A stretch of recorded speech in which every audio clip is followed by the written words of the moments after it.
नमस्कार मित्रों, युक्ति संस्थान का खास कार्यक्रम गुफ्तगू के 10वें अंक में मैं रमेश सोनी आप सभी का हार्दिक अभिवादन करता हूं, अभिनंदन करता हूं। भारतीय धर्म और दर्शन में योग का बहुत महत्वपूर्ण स्थान है। आध्यात्मिक ऊर्जा के साथ साथ शारीरिक मानसिक स्वास्थ्य के लिए भी सभी संप्रदायों और दर्शनों में योग को खुले मन से स्वीकार किया गया है। दरअसल योग एक आध्यात्मिक, शारीरिक और मानसिक अभ्यास है जो हमें शांति और आत्मविश्वास ताकत तो देता ही देता है, साथ में हमें प्रकृति से भी जोड़ता है। योग का अर्थ भी जुड़ना ही होता है। तो आज हम योग के ऊपर ही चर्चा करेंगे। आज हमारे मुख्य मेहमान आकाश जी सिंगर, आपका हम युक्ति संस्थान की ओर से बहुत बहुत स्वागत करते हैं, अभिवादन करते हैं। हमारे जो मेहमान हैं इनका परिचय आपको मैं देना चाहूंगा। आप योग गुरु के रूप में चूरू में स्थापित हैं। आप यूजीसी द्वारा जो नेट एग्जाम करवाया जाता है उसमें आप जेआरएफ भी हैं और अभी शोधार्थी हैं, पीएचडी आप कर रहे हैं योग विभाग से। एक बार पुनः संस्था की ओर से आपका स्वागत, अभिवादन, और जो दर्शक आपको देख रहे हैं, सुन रहे हैं, उनकी ओर से भी मैं आपका बहुत बहुत स्वागत करता हूँ, अभिवादन करता हूँ। सर, आज का हमारा जो पहला प्रश्न है कि योग का ऐतिहासिक महत्व क्या है, उस बारे में आप हमें थोड़ा बताएं। रमेश जी, जैसे अभी आप बता रहे थे कि योग का शाब्दिक अर्थ ही जुड़ना है और बगैर जोड़ के तो कोई चीज पूर्ण हो ही नहीं सकती। आज हम अपने आसपास जो भी चीजें देखते हैं वो किसी न किसी का जोड़ है, किसी का मिश्रण है, और तभी उसको हम देख पाए। तो योग भी एक ऐसा है जिसका सिर्फ केवल इतिहास नहीं, ऐसा कह सकते हैं हम कि इतिहास में भी हमेशा योग था, आज वर्तमान में भी योग है और भविष्य में भी हमेशा योग रहेगा। लेकिन अगर हम क्वेश्चन के ऊपर ही सीधा लेकर चले तो योग का सबसे पहले हमें उद्भव वैदिक काल में देखने को मिलता है। और वैदिक काल में भी सबसे पहले देखा जाए तो ऋग्वेद के अंदर हमें योग के बारे में जानने को मिलता है। और उसमें बताया गया है कि हिरण्यगर्भ है आदिवक्ता नान्या पुरातन, यानी कि जब सबसे पहले जो योगी थे वो भगवान सूर्य थे और सूर्य से ही धीरे धीरे योग की शुरुआत हुई और अन्य योगी उत्पन्न हुए। तो उसके बाद में जब वैदिक काल के बाद की हम बात की जाए तो उसके बाद में उपनिषदों का काल आया और उसके बाद में महर्षि पतंजलि जी आए और उसके बाद में हठ योग है। तो वर्तमान में हम योग को हठ योग के रूप में ज्यादा देखते हैं।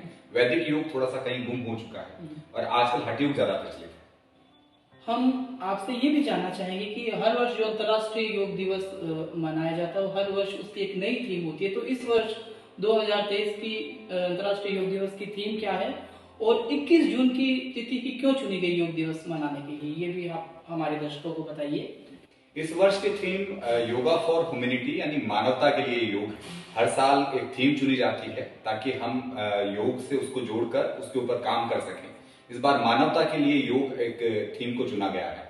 और जैसा आपने बोला कि 21 जून को ही क्यों मनाया जाता है, इस समय हमारा जो पृथ्वी है वो उत्तरी गोलार्ध की तरफ ज्यादा झुकाव होता है, जिस वजह से जो 21 जून का दिन है वो सबसे बड़ा दिन है। और जैसा हम अभी पहले प्रश्न की ओर भी बात कर रहे थे कि वैदिक काल में हिरण्यगर्भ यानी सूर्य देवता को योग का आदि गुरु कहा गया है। तो जिस प्रकार सूर्य को एक तेज और एक ऊर्जा का माध्यम माना जाता है, उसी प्रकार 21 जून को सूर्य की रोशनी पूरे दिन ज्यादा लंबे समय तक होने से, साल का सबसे बड़ा दिन होने से 21 जून को ही योग दिवस मनाया जाता है। योग का हमारे जीवन में क्या महत्व है, वो भी आप हमें थोड़ा बताएं। योग के बगैर तो कुछ चीज संभव ही नहीं है। जैसा हम बात कर रहे थे, किसी दो चीजों के मिश्रण के बिना कुछ भी संभव नहीं है। जैसे हम हैं हाड़ मांस जो है, या पंच महाभूत आप जिन्हें कह दिए, सप्त धातुएं जिन्हें कह दिए, उन्हीं का एक मिश्रण रूप ही हम। तो योग के बिना तो ना तो जीवन की कल्पना की जा सकती है और योग के बिना ना ही हम आसपास जो सृष्टि की रचना देख रहे हैं उसकी कल्पना की जा सकती है। तो योग का तो विशेष महत्व है। पर आजकल योग का एक अलग स्वरूप हम देखने को मिलते हैं जो हम आसनों से या प्राणायाम या फिर क्रियाओं से रिलेट करके देखते हैं, जिनका अभ्यास हमारे जीवन शैली को सुधारने के साथ साथ हमें रोगों से दूर रखने, स्वस्थ बनाने और शरीर में एक बेटर ऊर्जा को संचरण करने के लिए योग का उपयोग आजकल किया जाता है। तो योग का इस प्रकार से हम अपने जीवन में महत्व पाते हैं।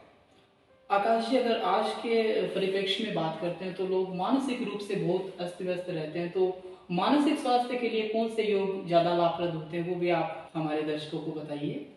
देखिए, मन सबसे अहम है। अक्सर जो लोग शरीर में बहुत बलशाली होते हैं वो अपने आप को कहते हैं कि मैं शरीर में बड़ा बलवान हूँ, लेकिन मानसिक रूप से कितने बलवान हैं इस चीज पर आपकी बलवानता निर्भर करती है। तो आपको मन से मजबूत होना बहुत जरूरी है और इसके लिए योग से बेहतर कुछ माध्यम हो ही नहीं सकता। क्योंकि योग के अंदर बहुत सारे ऐसे पोस्चर्स और बहुत सारे ऐसे प्राणायाम और बहुत सारे ऐसे यम और नियमों का उल्लेख किया गया है जिन्हें हम दैनिक जीवन में उपयोग करें। दैनिक जीवन में अगर हम उनको उपभोग करें तो उससे धीरे धीरे हमारा मानसिक शक्ति विकसित होती है।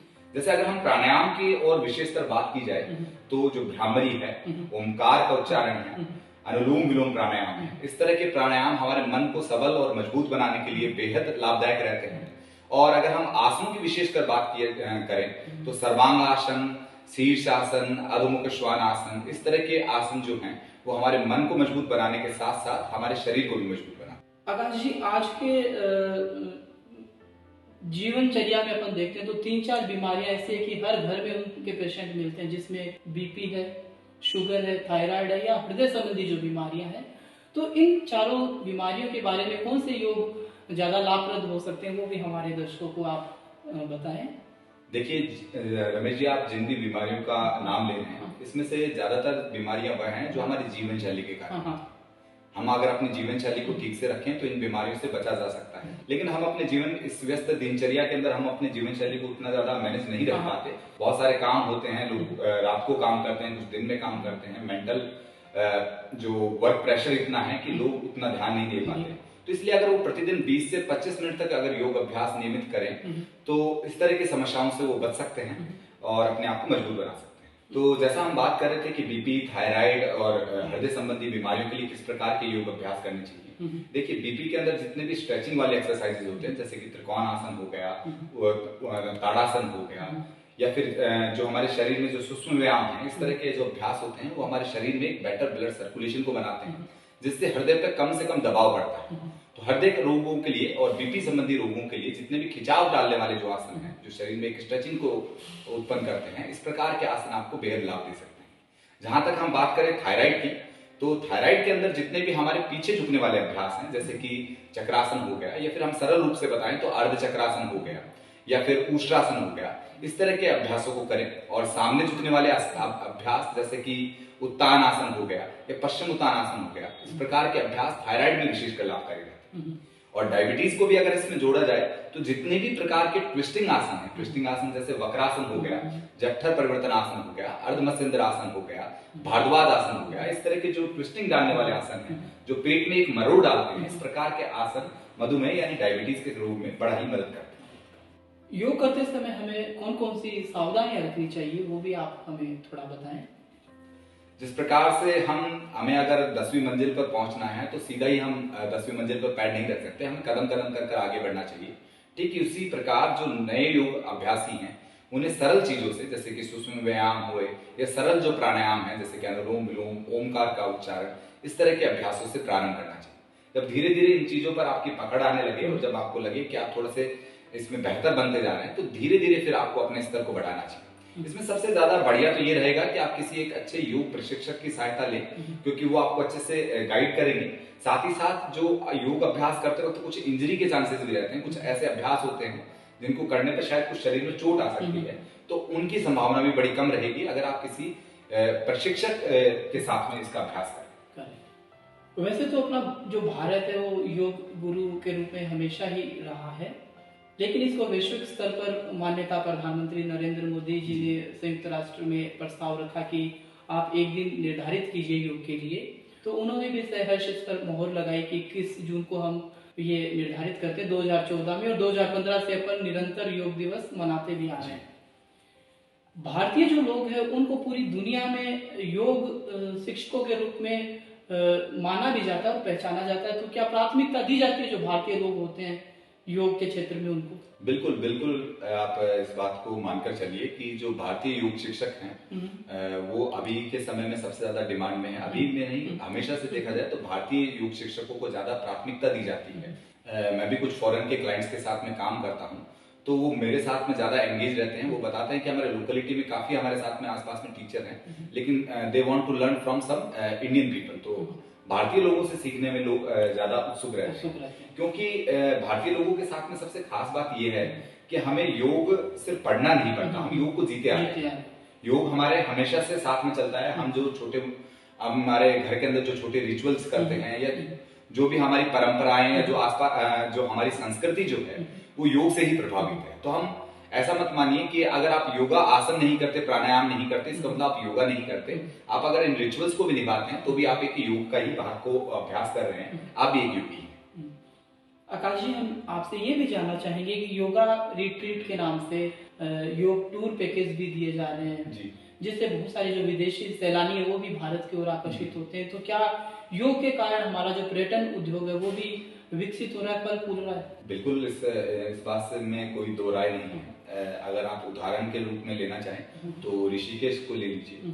ऋषिकेश में कई सैकड़ों योग विद्यालय हैं और उसमें अगर आप देखें तो ज्यादातर विदेशी लोग ही आते हैं। इसी प्रकार गोवा के अंदर खूब सारे योग, जिसके अंदर भी बहुत सारे विदेशी सैलानी आते हैं, तो निश्चित रूप से पर्यटन को इससे बढ़ावा मिलता है। साथ ही साथ विदेशी सैलानी योग के बारे में अच्छे से समझ पाते हैं और योग से जुड़ पाते हैं। आकाश जी, हम इस कार्यक्रम में बाहर के भी प्रश्न आमंत्रित करते हैं। हमारे पास एक प्रश्न आया है, यशपाल सिंह जी है सीकर के, जो रिसर्च स्कॉलर है जेएनयू विश्व-भारती लाडनू में। उनका एक प्रश्न है कि वर्तमान समय को देखते हुए योग में अपन करियर कैसे बना सकते हैं और सरकारी और जो प्राइवेट क्षेत्र है उनमें क्या संभावनाएं हैं, वो आप बताएं। योग के लिए बहुत सारी संभावनाएं हैं। जैसा हम जानते हैं कि आजकल के दौर में व्यक्तियों को बहुत आसानी से रोग होने लगे हैं और अभी हाल फिलहाल में हमने कोरोना जैसा महाकाल भी हमने झेला है, तो उसके बाद में लोगों की रुचि योग के प्रति काफी बढ़ी है। तो आप इसके लिए बहुत सारे काम कर सकते हैं। आप चाहें तो पर्सनल सेवाएं अपने किसी व्यक्तियों को देकर इससे कुछ इसमें आप अपना करियर बना सकते हैं। उसके अलावा कॉर्पोरेट्स में आजकल बहुत ज्यादा योग की डिमांड है। कॉर्पोरेट जो हैं वो योगा के कुछ स्पेशलाइज्ड सेशंस रखते हैं, तो आप वो सेशंस लेकर आप उसके अंदर योग में अपनी सेवाएं दे सकते हैं। इसके अलावा अगर हम और बात करें तो अगर आप अपने सोसाइटी से, अपने गली मोहल्ले से कुछ लोगों को जोड़कर भी अगर आप योग सिखाने का शुरुआत करें तो ये भी एक अच्छा एक करियर आपका बन सकता है। आपने बहुत बेहतरीन जवाब दिए हमारे सवालों के। अब आप इस कार्यक्रम के माध्यम से हमारे दर्शकों को क्या संदेश देना चाहते हैं?